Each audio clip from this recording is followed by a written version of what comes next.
جو میں آپ کو نسخوں میں بتاؤں گا، جو میں نے کسی کتاب سے نہیں پڑھی ہوئی کہ یہ نسخہ ملنا چاہیے،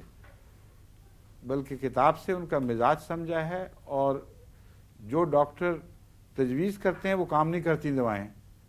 پھر مجبوراً مجھے اپنی طرف سے دواؤں کا مزاج سمجھ کے کچھ کمبینیشن بنانے پڑے۔ اب رسٹاکس عام طور پر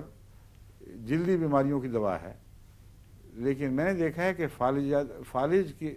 مرض میں غیر معمولی اثر دکھاتی ہے، گہرے فالج اور لمبے اثرات میں بھی یہ کام دکھاتی ہے، اور سلفر بھی بہت گہری ہے۔ اس ضمن میں آپ کو بتاؤں کیوں مجھے ان دونوں کا خیال خاص طور پر آیا۔ سلفر کا تو ان کا کہیں نہ کہیں کونوں میں لکھا ہوا ملتا بھی ہے فالج کے اثر کا، لیکن میری توجہ زیادہ تر اس وجہ سے گئی تھی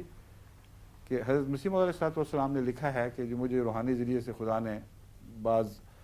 باتیں بتائی ہیں جو آئندہ اطباء کے لیے غیر معمولی روشنی کا سامان کریں گی اور بنی نوع انسان کے فائدے ہیں۔ ان میں یہ بتایا تھا کہ اندرونی جسم کے عضلات پر جو بیماری حملہ کرتی ہے، اگر کسی طرح اسے جلد پر پھینک دیا جائے تو اندرونی عضو بچ جاتا ہے۔ یہ میرے دماغ پر اس کا ایسا اثر تھا کہ میں نے بہت سارے ایسے نئے علاج معلوم کیے اسی اصول کے اوپر، کیونکہ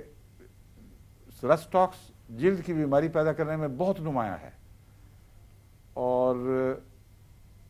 اندر عضلات پر بھی حملہ کرتی ہے۔ تو مجھے خیال ہے کہ وہ بیماریاں جن کا جلد پر اثر ہوتا ہو اور گہرا اندر اثر پڑتا ہو، ان میں سلفر اور رسٹاکس اور اس سے ملتی جلتی دوائیں مفید ہونی چاہیے۔